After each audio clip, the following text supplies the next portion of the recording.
8000 militaires. Oui, vous avez bien entendu.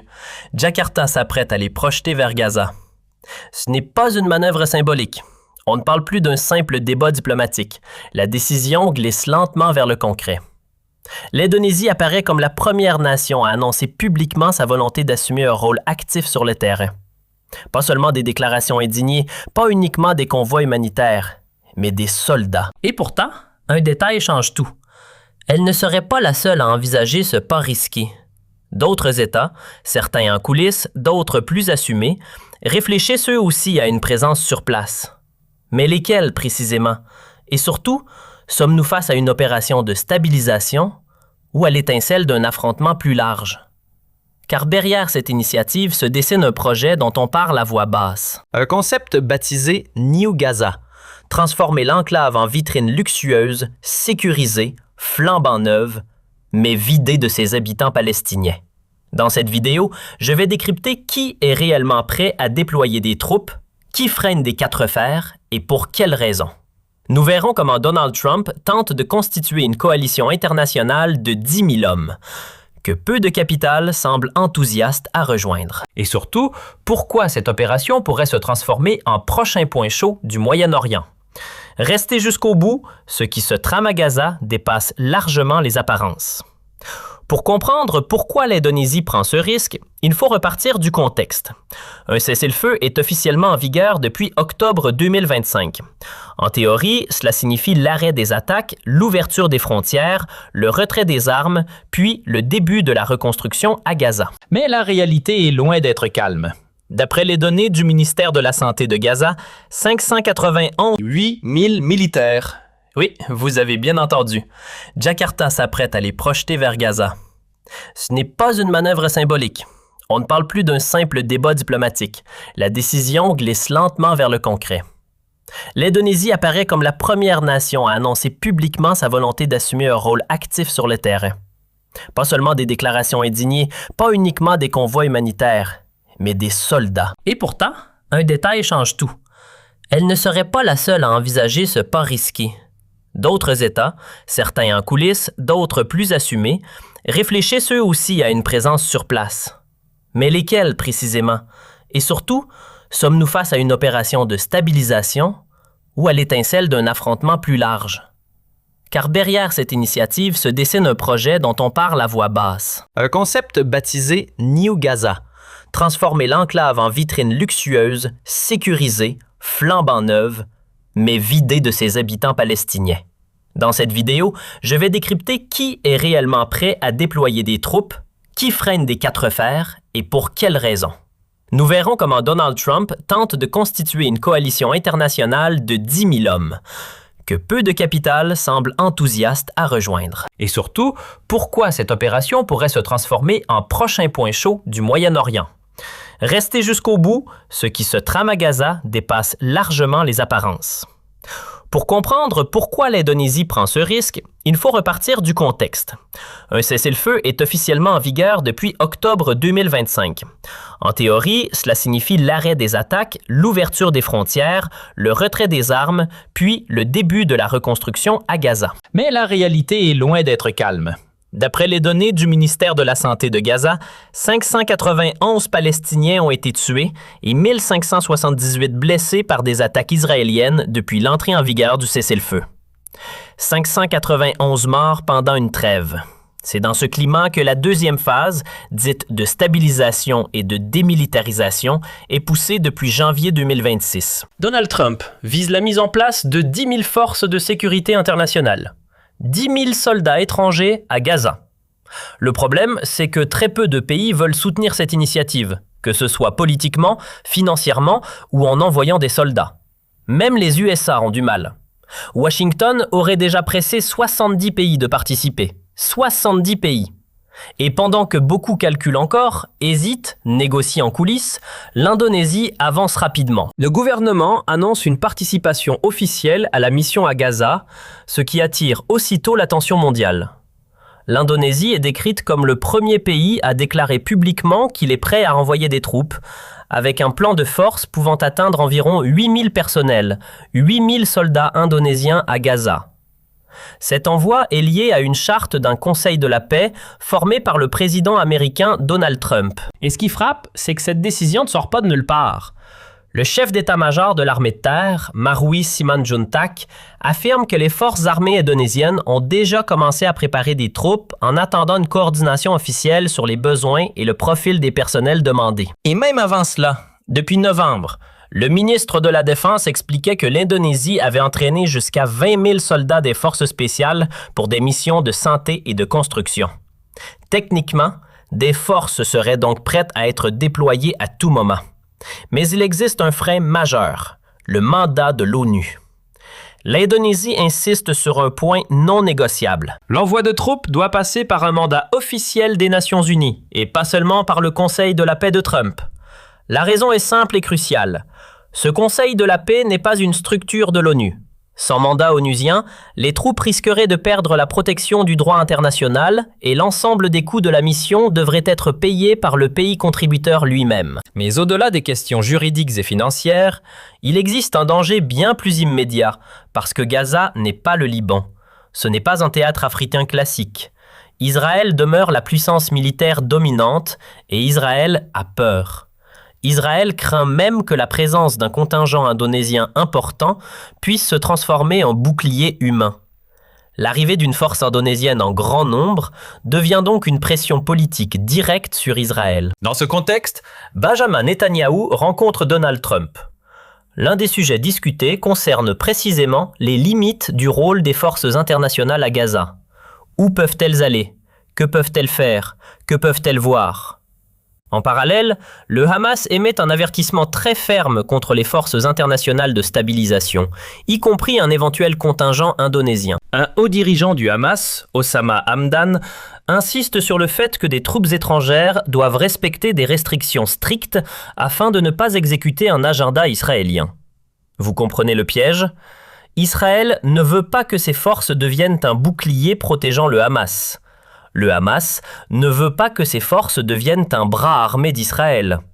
Et au milieu, 8000 soldats indonésiens qui vont devoir naviguer entre les deux. L'Indonésie affirme être prête, mais la question devient immédiatement: qui, concrètement, est prêt à prendre ce risque jusqu'au bout? Et c'est là que l'on découvre une liste de pays, chacun avec ses conditions, chacun avec ses lignes rouges. Commençons par le Pakistan. Le Pakistan est l'un des noms cités le plus souvent parmi les pays susceptibles d'envoyer des soldats dans la bande de Gaza. Sur le plan intérieur, le soutien populaire est fort. Un sondage national indiquerait que près des 3/4 des Pakistanais soutiennent le déploiement de troupes dans le cadre d'une force internationale de stabilisation.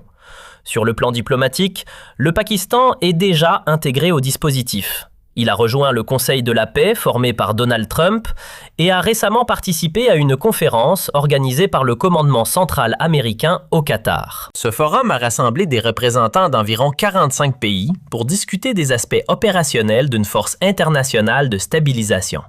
Selon les rumeurs, le Pakistan serait prêt à déployer environ 3500 soldats. Mais, à ce stade, aucune décision officielle n'aurait été annoncée par le gouvernement. Des sources diplomatiques soulignent que l'implication pakistanaise dépendrait de plusieurs conditions strictes: un mandat clair, une neutralité politique absolue et un rôle centré sur la stabilisation humanitaire, pas sur le désarmement, pas sur l'application de la loi à l'intérieur de Gaza. Autrement dit, le Pakistan serait prêt, mais seulement si les lignes sont parfaitement définies. Mais si le Pakistan hésite, un autre grand pays musulman a déjà commencé à préparer ses troupes, la Turquie. La Turquie est également présentée comme un acteur sérieux sur le volet militaire à Gaza.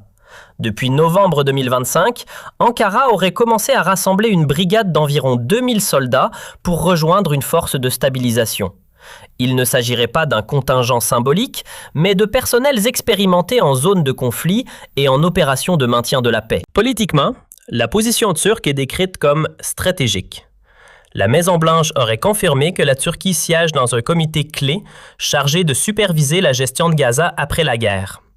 Avec ses capacités militaires et sa technologie avancée, son rôle pourrait peser lourd, mais l'obstacle est frontal: Benjamin Netanyahou.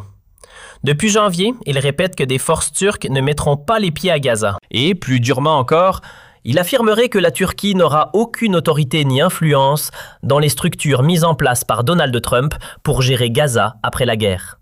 La Turquie serait prête, ses soldats sont entraînés, sa brigade est constituée, mais la porte reste verrouillée. Pendant ce temps, un autre acteur apparaît avec un avantage décisif, le feu vert d'Israël, l'Égypte. L'Égypte apparaît comme un acteur central, présenté comme bénéficiant d'un feu vert direct d'Israël. L'Égypte est même citée comme pouvant diriger la force internationale de stabilisation à Gaza. Cette dynamique s'explique par plusieurs facteurs. L'Égypte a une frontière avec Gaza. Elle entretient des relations diplomatiques avec Israël et elle a déjà mené des médiations entre Israël et le Hamas. De plus, l'Égypte pousserait au déploiement rapide d'une force internationale pour surveiller le cessez-le-feu après une réponse militaire israélienne liée à des soupçons de violation de la trêve à Rafah. Mais le Caire avance avec une prudence extrême. L'Égypte insiste, elle ne participera que s'il existe une résolution officielle des Nations Unies et l'accord des Palestiniens. Pour l'Égypte, c'est crucial, car le modèle de sécurité à Gaza ne peut pas être calqué sur d'autres conflits. Actuellement, la sécurité repose sur une logique de force de police. Mais environ 58% du territoire de Gaza serait encore sous occupation israélienne, donc en dehors de la juridiction d'un comité de sécurité normal. Ces zones, selon l'Égypte, devraient relever d'un comité de paix et non d'une simple force de stabilisation. Conclusion, l'Égypte serait prête à diriger, mais uniquement si les règles du jeu sont nettes. Un autre pays du Golfe se dit aussi prêt à contribuer, le Qatar, qui a déjà joué un rôle crucial dans les négociations. Le Qatar annonce aussi être prêt à contribuer à une force de maintien de la paix à Gaza. Son rôle se verrait déjà depuis le début. En décembre 2025, le Qatar a accueilli une réunion importante sur les phases du cessez-le-feu, incluant le plan de déploiement d'une force internationale de stabilisation. Doha dispose de canaux diplomatiques étendus et d'une expérience de médiation reconnue. Le Qatar a négocié avec le Hamas, avec Israël, avec les USA. Il connaît tous les acteurs, mais l'obstacle reste le même que pour la Turquie, le refus d'Israël. Israël estime que l'implication qatari risquerait d'apporter une influence politique jugée indésirable à Gaza, trop proche du Hamas, selon Jérusalem. Le Qatar serait prêt à aider, mais à Gaza, la bonne volonté ne garantit pas l'acceptation. Et puis, il y a le poids lourd régional, celui dont la voix compte vraiment, l'Arabie saoudite. L'Arabie saoudite soutient l'idée d'une force internationale à Gaza avec un mandat des Nations unies. Cette force serait conçue pour soutenir l'autorité palestinienne et non pour la remplacer. Mais, en même temps, l'Arabie saoudite mènerait des efforts avec d'autres pays arabes pour chercher une alternative au plan ambitieux de Donald Trump concernant l'avenir de Gaza et de Rafah. Parce que le plan de Donald Trump pour Gaza ne se limite pas à un cessez-le-feu. Il part de New Gaza et de New Rafah, une Gaza et une Rafah totalement reconstruites. Dans sa vision, ces zones deviendraient une destination touristique de luxe au Moyen-Orient, propre, sûre, moderne et sans habitants palestiniens. Derrière ce concept, il y aurait un schéma massif, déplacer la majorité des Palestiniens de Gaza vers la Jordanie et l'Égypte. Cette idée déclenche un rejet immédiat. La Jordanie et l'Égypte la jugent déstabilisatrice, capable d'ébranler la sécurité et la démographie de toute la région. La déception vient aussi d'Arabie saoudite. Pour Riyad, New Gaza et New Rafah éluderaient l'exigence centrale, l'indépendance palestinienne comme condition à une normalisation avec Israël. Sans État palestinien, la normalisation reste bloquée. La position saoudienne se place donc sur deux axes. Soutenir une stabilisation internationale, tout en rejetant toute solution qui effacerait la Palestine de la carte.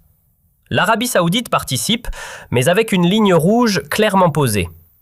C'est là que la Force internationale de stabilisation, l'ISF, apparaît comme un tampon. Sur le papier, elle offrirait une promesse concrète, protéger le cessez-le-feu, protéger les civils et ouvrir un espace politique nouveau. Mais sur le terrain, le risque est immense.